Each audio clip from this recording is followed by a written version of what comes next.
नमस्कार, आप देख रहे हैं न्यूज़ वन इंडिया। मैं हूं आपके साथ पंकज यादव। करते हैं बुलेटिन की शुरुआत बड़ी खबर के साथ। तो यूपी की 8 लोकसभा सीटों पर वोटिंग कल है। 19 अप्रैल को पहले चरण की वोटिंग होगी। मतदान केंद्रों के लिए पोलिंग पार्टियां रवाना। सुरक्षा के मद्देनजर पुलिस और अर्धसैनिक बल भी तैनात। सहारनपुर, कैराना, मुजफ्फरनगर में कल डाले जाएंगे वोट।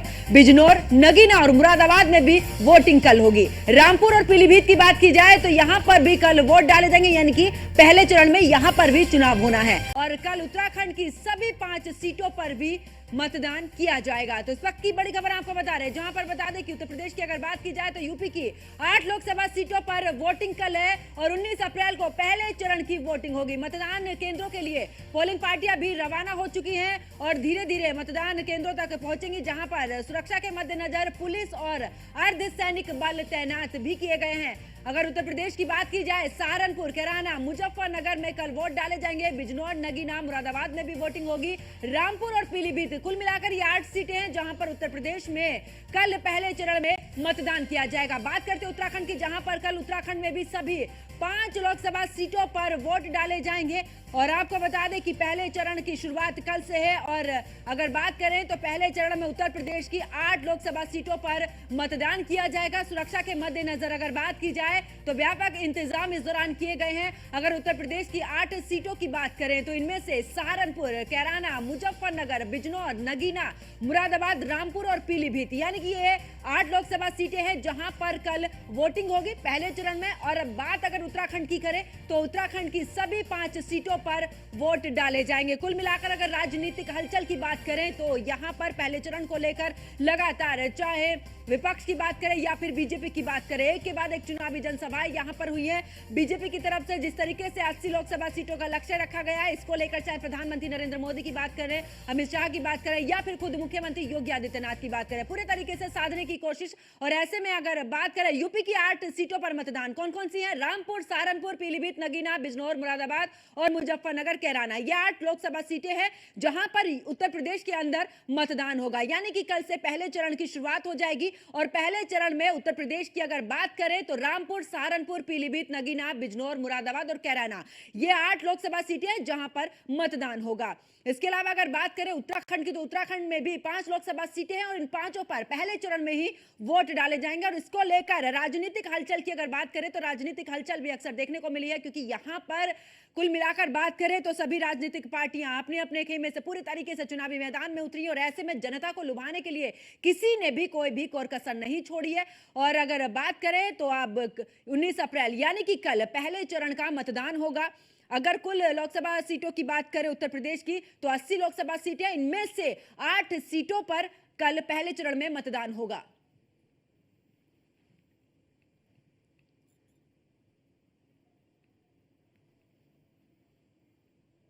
तो आपको बता दें कि उत्तर प्रदेश की 8 लोकसभा सीटों पर मतदान रामपुर, सहारनपुर, मुजफ्फरनगर, पीलीभीत, बिजनौर, नगीना, मुरादाबाद और कैराना, ये सीटें हैं 8 जहां पर अगर बात करें तो पहले चरण में मतदान होगा। और पोलिंग पार्टियों की बात की जाए तो आज रवाना हो रही है सभी पोलिंग पार्टियां। सुरक्षा को ध्यान में रखते हुए अगर बात की जाए तो वहां पर पुलिस बल के साथ में अर्धसैनिक बल की भी तैनाती रहेगी। सीसीटीवी कैमरे भी इस दौरान लगे हुए रहेंगे ताकि पूरी तरीके से इस दौरान नजर रखी जा सके। बात अगर मतदाताओं की जाए, उनके लिए भी व्यापक इंतजाम इस दौरान देखे गए हैं और किए भी गए हैं। और बुजुर्गों की बात करें तो बैलेट पेपर से भी इस दौरान वो अपने घर से भी मतदान कर सकते हैं, जो कि पोलिंग बूथ तक नहीं जा सकते, उनके लिए भी व्यवस्था है। और दिव्यांगों के लिए भी इस दौरान व्यवस्था की गई है। तो लोकसभा चुनाव को लेकर पुख्ता इंतजाम। बात करें यूपी की अलग अलग लोकेशन पर इस दौरान अगर बात करें तो सुरक्षा के इंतजाम किए गए। 7 चरणों के मतदान के दौरान तैनात रहेंगे सुरक्षा कर्मी। कल होने वाले मतदान के लिए मुरादाबाद में तैनात रहेगा इस दौरान हेलीकॉप्टर। और कल बरेली में भी दूसरे चरण में अलीगढ़ और मेरठ में एयर एम्बुलेंस भी तैनात रहेंगे। और लोकसभा चुनाव के दौरान आपात स्थिति से निपटने के लिए भी इस दौरान इंतजाम किए गए हैं।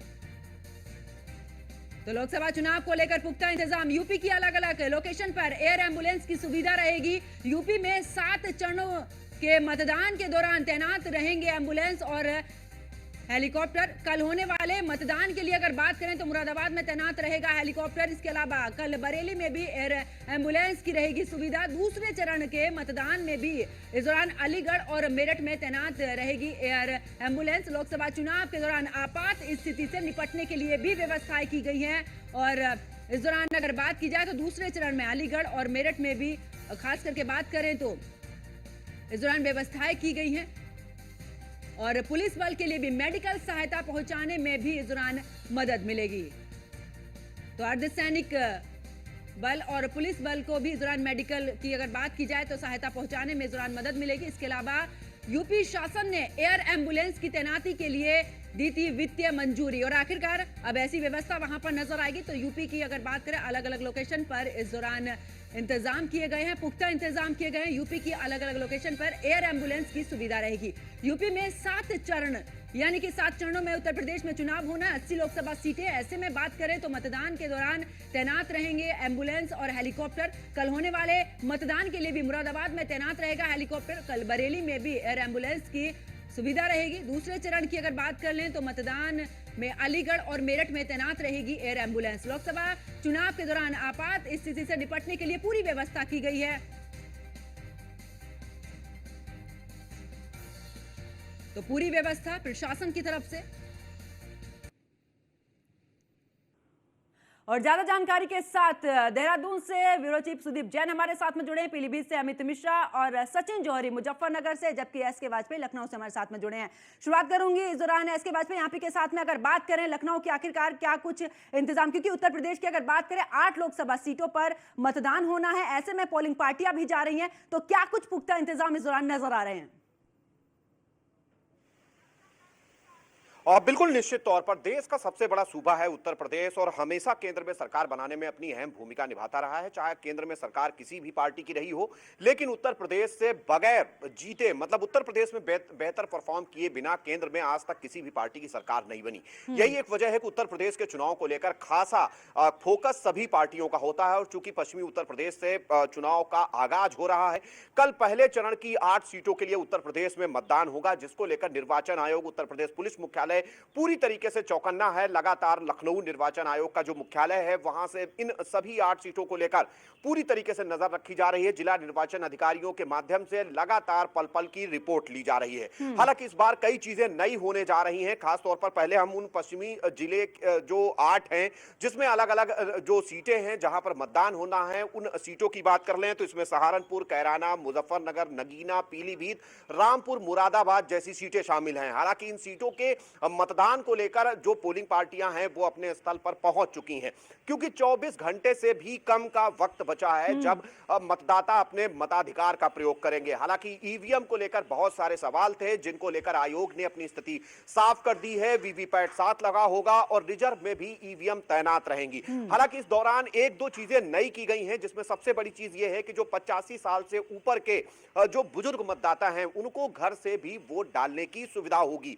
मतलब जो मतदान केंद्र पर नहीं पहुंच सकते वो घर से वोट डाल सकेंगे। उसके अलावा मीडिया कर्मियों के लिए भी पोस्टल बैलेट की सुविधा की गई है। जो दिव्यांग मतदाता है उनके लिए रैंप और उसके अलावा व्हील चेयर जैसी सुविधाएं भी जो मतदान केंद्र होंगे वहां पर मौजूद रहेंगी। उसके अलावा गर्मी को देखते हुए चाहे वो टीन शेड हो, पानी हो, ये सभी इंतजाम रहेंगे। सुरक्षा को लेकर व्यापक इंतजाम है। लगातार जो सेक्टर मजिस्ट्रेट, उसके अलावा जो जोनल मजिस्ट्रेट हैं वो मतदान के दौरान लगातार एक संवेदनशील क्षेत्र में तैनात रहेंगे, वहां के दौरे करते रहेंगे। लोगों से अपील की जाएगी कि ज्यादा से ज्यादा वोट प्रतिशत बढ़ाया जाए, ज्यादा से ज्यादा लोग वोट करें और कोई भी किसी के दबाव में ना आए। ये बहुत सारी चीजें इंश्योर की गई हैं। हालांकि लखनऊ मुख्यालय लगातार कुछ ऐसे संवेदनशील पोलिंग स्टेशन भी हैं जिनकी पूरे प्रदेश भर में संख्या करीब 18,000 है, जिनका वेबकास्टिंग भी कर रहा है। मतलब उनकी मॉनिटरिंग लखनऊ से भी होगी और जिला निर्वाचन अधिकारी के कार्यालय में भी उनको देखा जाएगा। मतलब साफ है, कहीं कोई कोर कसर ना रहे, कहीं कोई गलती ना हो, कहीं कोई अव्यवस्था ना हो। कहीं अगर कोई भी आपात स्थिति होती है तो उसके निपटने के लिए एयर एम्बुलेंस की सुविधा भी ऐसे ऐसे सेंटर्स पे दी गई है, जहां से अगर जरूरत पड़े तो तत्काल वो एयर एम्बुलेंस संबंधित जो निर्वाचन अधिकारी हैं, निर्वाचन कर्मचारी हैं या फिर निर्वाचन में लगे हुए अर्धसैनिक बल या फिर पुलिस बल हैं, उनके लिए भी व्यवस्था होगी। इसमें अमरोहा, बरेली, मुरादाबाद, मेरठ जैसे सेंटर्स पर एयर एम्बुलेंस की सुविधा उपलब्ध रहेगी। मतलब इस दौरान अगर किसी की तरह की आपात स्थिति आती है तो उससे निपटने के लिए एयर एम्बुलेंस वहां जहां पर मेडिकल सहायता पहुंचाने के लिए भी एयर एम्बुलेंस होगी। हालांकि ये सारी चीजें पूरी तरीके से तैयार हैं यानी कि इस और बार के आगाज है इंतजाम कल ऐसे सुबह बड़े ही अनोखे नजर आ रहे हैं, यानी कि पूरे इंतजाम किसी भी तरीके की भी कोई भी कौर कसर नहीं छोड़ी गई है। इसके वापस लौटूंगी आपके पास में सचिन जौहरी मेरे साथ में मुजफ्फरनगर से जुड़े हुए हैं। सचिन, अगर बात करें, क्योंकि 24 घंटे भी नहीं बचे हैं अब मतदान के लिए, ऐसे में पोलिंग पार्टियों की बात करें तो क्या पोलिंग पार्टियां पहुंच चुकी हैं? क्या कुछ व्यवस्था है प्रशासन की तरफ से? देखिए, मतदान को लेकर प्रशासन पूरी तरह से अलर्ट है और अपनी व्यवस्थाओं में लगा हुआ है। पोलिंग पार्टियां जो है रवाना की जा रही हैं और पुलिस फोर्स जो एक्स्ट्रा फोर्स है वो भी मतदान स्थलों तक पहुंचाई जा रही है और लगातार मुजफ्फरनगर के वरिष्ठ पुलिस अधीक्षक हो, डीएम हो, दोनों पुलिस फोर्स को ब्रीफ कर रहे हैं और अधिकारियों को आवश्यक दिशा निर्देश दे रहे हैं। वरिष्ठ पुलिस अधीक्षक मुजफ्फरनगर से हमारी बात हुई थी, उन्होंने कहा है कि किसी भी तरह से कोई भी सारी व्यवस्था पूरी कर ली गई है। अगर कोई भी व्यवधान मतदान में पहुंचाने का प्रयास करता है या किसी भी तरह से निष्पक्षता पूर्ण मतदान को बाधित करता है तो उसके खिलाफ सख्त से सख्त कार्रवाई की जाएगी। जो संवेदनशील बूथ हैं उनको सीसीटीवी कैमरे और ड्रोन कैमरों से उन पर निगरानी रखी जाएगी और किसी भी तरह से कोई भी चुनाव को बाधित कर नहीं पाएगा और पूरी तरह से मुजफ्फरनगर में निष्पक्ष चुनाव कराया जाएगा। जी बिल्कुल, वापस लौटती हूँ आपके पास में और रुक कर ले उत्तराखंड का, क्योंकि उत्तराखंड में भी है पहले चरण में 5 लोकसभा सीटों पर इस दौरान मतदान है। सुदीप जैन हमारे साथ में जुड़े हुए हैं देहरादून से। सुदीप, अगर बात करें, क्योंकि 5 लोकसभा सीटें और 5 पर इस दौरान पहले चरण में ही मतदान है, ऐसे में अगर उत्तराखंड की बात करूं तो उत्तराखंड में किस तरीके के इंतजाम नजर आ रहे हैं? जी देखिए, उत्तर प्रदेश की तुलना में उत्तराखंड थोड़ा भिन्न है क्योंकि दुर्गम भौगोलिक परिस्थितियां हैं, विषम परिस्थितियां हैं। उत्तराखंड में जो 19 अप्रैल को मतदान होना है, इसमें पहले फेज में 16 अप्रैल को ही पार्टियों का मूवमेंट शुरू हुआ था, जो कि अति दुर्गम है। ये ऐसी पार्टीज हैं जिनके पास कनेक्टिविटी का कोई साधन नहीं है, इनके पास एक ही विकल्प सैटेलाइट फोन है। इनको 2 अतिरिक्त ईवीएम मशीनें भी दी गई हैं ताकि यदि कोई मशीन खराब होती है तो उसको दूसरे से रिप्लेस कर दिया जाए। मैं आपको एक नज़ारा दिखाऊंगा। मैं इस वक्त मोतीराम बाबूराम इंटर कॉलेज में हूँ और जो पोलिंग पार्टियां हैं अब ये प्रस्थान के लिए हैं। तो ये कुछ लोग हैं जो अपने, ये बेसिकली मतदान कार्मिक हैं जो ईवीएम वीवीपैट मशीनें लेकर और मतदान संबंधी सामग्री जिसमें सील मोहर इत्यादि चीज़ें होती हैं उनको लेकर गंतव्य के लिए रवाना हो रहे हैं। ये ईवीएम डबल लॉक से ले रहे हैं और इसके अपोजिट हैंड पे यानी दूसरे मैदान में वाहनों की व्यवस्था है जहां ये अपनी पार्टीज के साथ रवाना होंगे। आज 3 से 4 बजे तक ये अपने पोलिंग बूथ पर पहुंच जाएंगे, जहां कल की पोलिंग के लिए अपने पोलिंग बूथ को तैयार करेंगे जो भी आयोग के मानक हैं उनके अनुरूप। और कल सुबह मतदान से पहले मॉक पोल होगा। उत्तराखंड की बात की जाए तो करीब 83 लाख मतदाता प्रदेश की 5 लोकसभा सीटों पर जो प्रत्याशी हैं उनके भाग्य का फैसला करेंगे। और जो उत्तराखंड में इस बार जो मतदान में लगे वाहन हैं उनमें जीपीएस लगाया गया है, जबकि पुलिस ने कानून व्यवस्था के लिहाज से ड्रोन की भी तैनाती की है। उत्तराखंड पुलिस के साथ यदि आप देखें तो पंजाब पुलिस के जवान भी नजर आएंगे जो ड्यूटी पर आए हैं। इसके अलावा पैरामिलिट्री फोर्सेस भी आई हैं। ये सभी आप देखें अपनी ड्यूटी रजिस्टर को चेक कर रहे हैं, अपने कागजात देख रहे हैं कि उनकी ड्यूटी कहाँ है, उन्हें कहाँ जाना है। और ये मतदान कार्मिक हैं जो अपने स्थान का, अपने गंतव्य की तलाश में हैं कि उनको अपनी पोलिंग के पार्टी के साथ रवाना होना है। 4 बजे तक जितने भी ऑब्जर्वर्स हैं वो भी अपनी रिपोर्ट भारत सरकार को देंगे। इसके बाद जो माइक्रो ऑब्जर्वर्स हैं वो पोलिंग बूथों का भी निरीक्षण करेंगे और ये सुनिश्चित करेंगे कि प्रत्येक पोलिंग बूथ में तैयारी पूरी है या नहीं है। यदि कोई कमी है तो उसे समय से पहले दुरुस्त किया जाए। कल मतदान 7 बजे से होगा और सुबह 6 बजे मॉक पोल होगा। मॉक पोल एक प्रकार का डमी होता है जिसमें चेक किया जाता है कि हर चीज़ ठीक है या नहीं। और पोलिंग जो निर्वाचन आयोग है वो कोशिश ये भी करता है कि राजनीतिक दल या उनके द्वारा जो नामित लोग हैं उनको भी सुनिश्चित करा दिया जाए कि सारी व्यवस्था दुरुस्त है, एज पर नॉर्म्स है। तो कल होने वाले मतदान के लिए सभी तैयारियां पूरी कर ली गई। बिल्कुल सुदीप, अगर बात करें, क्योंकि उत्तर प्रदेश में जिस तरीके से बुजुर्गों के लिए अलग से व्यवस्थाएं, दिव्यांग जनों के अलग से व्यवस्थाएं और पोलिंग अगर बूथ की इस दौरान बात करें तो वहां पर भी व्यापक इंतजाम मतदाताओं के लिए किए गए, तो क्या उत्तराखंड में भी कुछ इस तरीके की तस्वीर है? जी बिल्कुल, क्योंकि इलेक्शन कमीशन ऑफ इंडिया जो निर्देश देता है वो पूरे देश के लिए देता है और उत्तराखंड उत्तर प्रदेश पड़ोसी राज्य होने के साथ साथ यहाँ भी वही नियम लागू होते हैं। पहले 80 वर्ष से अधिक आयु के लोगों को ये सुविधा मिलती थी, जिसको बढ़ा के इस बार 85 वर्ष 85 ईयर्स किया गया है। दिव्यांगों के लिए रैंप की व्यवस्था की गई है। महिलाओं के लिए प्रतीकात्मक रूप से कहीं कहीं पिंक बूथ भी बनाए गए हैं, पोलिंग बूथ जो महिलाओं के अनुरूप होंगे। इसके अलावा टॉयलेट, पानी, पेयजल इत्यादि की सभी पर्याप्त व्यवस्था की गई है। परंतु देखिए, एक बात को मैं फिर दोबारा कह रहा हूँ, पहाड़ की जो पिथौरागढ़, बागेश्वर जैसे दुर्गम इलाके हैं, दूरस्थ इलाके हैं, चाहे वो धारचूला हो, गमसाली हो, ये ऐसे दूरस्थ इलाके हैं जहां पोलिंग पार्टी 16 तारीख को मूव कर चुकी है। अब आप अनुमान लगाइए 19 का मतदान है और 16 को पोलिंग पार्टी मूव हो चुकी है। तो इसलिए ये थोड़ी सी जो विषम भौगोलिक परिस्थितियां हैं, लिहाजा इसी के अनुरूप यहाँ तैयारी की गई है। परंतु जो इलेक्शन कमीशन ऑफ इंडिया ने डायरेक्शंस दिए हैं वो उत्तराखंड में भी उसी क्रम में लागू है। ठीक है, बिल्कुल वापस लौटती हूँ सुदीप, और हमारे साथ में अमित जुड़े हुए हैं पीलीभीत से। अमित, अगर बात करें पीलीभीत की, तो क्या कुछ प्रशासन की तरफ से वहां पर इंतजाम देखने को मिल रहे हैं? अगर बात की जाए तो यहाँ पर 1242 जो है मतदान केंद्र बनाए गए हैं, 1924 जो है बूथ है।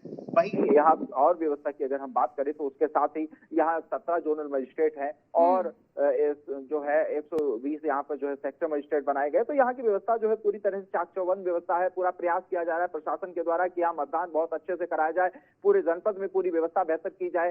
तो तमाम प्रयास को यहाँ प्रशासन कर रहा है, लेकिन ये प्रयास कल मतदान शुरू होना, उसके बाद ये प्रयास किस तरह से धरातल पर लगातार बरकरार रखते हैं, ये देखने वाली बात होगी। हालांकि प्रशासन यहाँ पर पूरी तरह से लगा हुआ है, पोलिंग पार्टियां रवाना हो चुकी हैं और 1924 बूथ स्थल बनाए गए हैं, 1242 मतदान केंद्र बनाए गए हैं। बुजुर्गों के लिए और जो दिव्यांग है उनके लिए अलग व्यवस्था की गई है। तो ये तमाम व्यवस्थाएं तो की गई, लेकिन धरातल पर किन व्यवस्थाओं के साथ अभी तक की गई है, तो कल से जब मतदान शुरू होगा तो क्या उनमें स्थिति रहती है, ये देखने वाली बात होगी। हालांकि प्रयास जारी है कि बेहतर से बेहतर यहाँ पर पहले चरण का चुनाव संपन्न कराया जाए।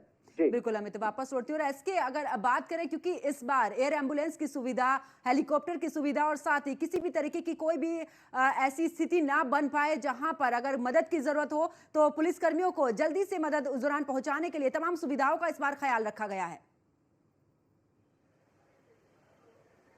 और बिल्कुल निश्चित तौर पर इस बार कई चीजें आयोग खास कर रहा है। सबसे बड़ी बात यह है कि पोस्टल बैलेट का दायरा बढ़ाया गया है, जो कि पहले सिर्फ कर्मचारी और अधिकारियों के लिए हुआ करता था जिनकी ड्यूटी मतदान में लगती थी, लेकिन इस बार उसमें मीडिया कर्मियों को भी शामिल किया गया है। दूसरी बड़ी चीज यह है कि जो बुजुर्ग हैं उनकी वोटिंग के लिए घर से व्यवस्था की गई है। तीसरी बड़ी चीज यह है कि एयर एम्बुलेंस की भी सुविधा इस बार आयोग की तरफ से दी जा रही है, जिसमें हेलीकॉप्टर्स और साथ ही साथ बड़े हेलीकॉप्टर्स और एयर एम्बुलेंस उपलब्ध रहेंगी। इस दौरान अगर कहीं अचानक से बड़े पैमाने पर अगर सुरक्षा कर्मियों को पहुंचाना है तो वो पहुंचाया जा सकेगा। अगर कोई आपात स्थिति आती है तो वहां पर दवाइयां या बाकी के जरूरी उपकरण भी एयर एम्बुलेंस या फिर जो हेलीकॉप्टर्स तैनात होंगे उनके जरिए पहुंचाए जाएंगे। मतलब साफ है कि आयोग पूरी तरीके से कोशिश कर रहा है कि जो पहले के चुनाव में तस्वीरें आती थी कि बड़े पैमाने पर जो लोग होते थे वो लाइन में लगे रहते थे, कभी ईवीएम खराब होती थी, कभी वीवीपैट खराब होता था, तो इस तरीके की अगर कोई स्थिति कहीं आती है तो तेजी के साथ उसको रिप्लेस कर दिया जाए। हालांकि इस दौरान सुरक्षा के भी व्यापक इंतजाम होंगे। सुरक्षा को लेकर पूरी तरीके से पुलिस प्रशासन और साथ ही साथ आयोग भी चौकस है, क्योंकि पूरी तरीके से जो जिला निर्वाचन अधिकारी हैं, जो ऑब्जर्वर्स हैं, क्योंकि उत्तर प्रदेश के सभी जिलों में ऑब्जर्वर्स भी नियुक्त किए गए हैं। हालांकि केंद्रीय निर्वाचन आयोग की तरफ से उत्तर प्रदेश में स्पेशल ऑब्जर्वर भी नियुक्त किए गए हैं, जो लगातार उत्तर प्रदेश में चीजों को देखेंगे, किस तरीके से चीजें आगे बढ़ रही हैं, कहीं से कोई शिकायत आएगी तो उसके लिए सी विजिल ऐप भी आयोग ने जारी किया है, जिसमें आप ऑनलाइन भी शिकायत कर सकते हैं। कोशिश कर रहा है आयोग कि जो 1 घंटे का समय है जिसमें आपकी शिकायत का निस्तारण 1 घंटे के अंदर किया जाएगा, उसका जो समय है वो कम करने की कोशिश है। हालांकि उत्तर प्रदेश निर्वाचन आयोग की तरफ से अब तक 40 से 42 मिनट में शिकायतों का निस्तारण किया जा रहा है। तो निश्चित तौर पर हर स्तर पर चीजें की गई हैं कि अगर कहीं किसी अधिकारी की भूमिका को लेकर शिकायत होती है तो तत्काल उस पर एक्शन हो, कहीं पर ईवीएम या वीवीपैट खराब होता है तो उसको लेकर भी एक्शन हो, कहीं कोई अगर दिक्कत आती है स्वास्थ्य संबंधी समस्या की तो एयर एम्बुलेंस भी वहां पर हो। तो इन सभी विषयों को लेकर आयोग ने अपने स्तर पर बहुत सारे कदम उठाए हैं, जो कल पहले चरण के मतदान के दौरान हमें दिखाई भी पड़ेंगे। बिल्कुल, इसके वापस लौटती हूँ। और सचिन, अगर बात करें, क्योंकि मुजफ्फरनगर में कुछ ऐसे भी एरिया आते हैं जो संवेदनशील हैं, वहां पर किस तरीके की व्यवस्था? देखिए, संवेदनशील बूथों को लेकर मुजफ्फरनगर का पुलिस प्रशासन पूरी तरह से अलर्ट है। मुजफ्फरनगर के जो अधिकारी हैं उन्होंने पूरी तरह से इन संवेदनशील जो बूथ हैं उन पर एक्स्ट्रा फोर्स लगाई गई है, पैरामिलिट्री फोर्स है और सभी तरह से लगातार मुजफ्फरनगर के अधिकारी इन क्षेत्रों में जा जाकर बार बार अपील कर रहे थे और जा जाकर मीटिंग कर रहे थे। धर्म गुरुओं के साथ मीटिंग हुई, वहां के मौजूद लोगों के साथ मीटिंग हुई और पहले अपील की गई और उसके बाद सख्त चेतावनी भी दी गई कि किसी भी तरह से अगर किसी ने भी चुनाव को बाधित करने का कोई भी प्रयास किया तो बहुत सख्त कार्रवाई होगी। इससे पहले भी सख्त कार्रवाई हो चुकी है और लगातार इस तरह की अपील और इस तरह की मीटिंगें प्रशासन ने की है। इसी तरह को क्योंकि इस तरह के जो भी बूथ हैं उनको लेकर सीसीटीवी हर बूथ पर लगाए गए हैं, ड्रोन कैमरों से वहां पर निगरानी होगी और प्रशासन का सख्त यही निर्देश है कि किसी भी तरह की कोई भी गड़बड़ी नहीं होने देंगे। जी बिल्कुल, वापस लौटती हूँ। और सुदीप, उत्तराखंड की अगर खास करके बात करें, क्योंकि इस दौरान संवेदनशील इलाके भी होते हैं और उत्तराखंड में थोड़े रास्ते भी ऐसे होते हैं। ऐसे में अगर पीलीभीत की बात करें तो अमित, पीलीभीत में जो ऐसी जगह हैं वहां पर किस तरीके से प्रशासन ने तैयारियां की हैं? देखिए, अगर पीलीभीत की बात की जाए तो यहाँ पर 516 संवेदनशील हैं और 51 जो है वो असंवेदनशील हैं। तो यहाँ जो सीधी सी एक बात है कि यहाँ पे जो चुनाव आयोग है, प्रशासन है, पूरी तरह से हर जगह पर मुझसे दिखेगा। 542 केंद्रों पे, 1924 बूथ पे सारी व्यवस्थाएं चाक-चौबंद। लेकिन सबसे बड़ी बात यहाँ पर ये होगी, सबसे बड़ा सवाल यहाँ पर ये होगा कि जो असंवेदनशील है 51 और संवेदनशील है 516, उन पर अतिरिक्त पुलिस फोर्स भी तैनात की गई है। और जहां जहां ये असंवेदनशील और संवेदनशील है वहां पर इससे पहले भी लगातार जाकर के पुलिस प्रशासन के द्वारा, पैरामेडिकल के द्वारा वहां जाकर के गांव में भ्रमण किया गया, वहां की व्यवस्था को चाक-चौबंद किया गया कि किसी तरह की कोई समस्या चुनाव में ना हो, जिसको लेकर के पूरी तरह से प्रशासन तैयारी कर चुका है। अतिरिक्त पुलिस बिल्कुल, यानी कि अगर प्रशासन की तरफ से बात की जाए तो पुख्ता इंतजाम इस दौरान किए गए। आप सभी सहयोगी मेरे साथ में जुड़े, आप सभी का बहुत बहुत शुक्रिया तमाम जानकारी साझा करने के लिए।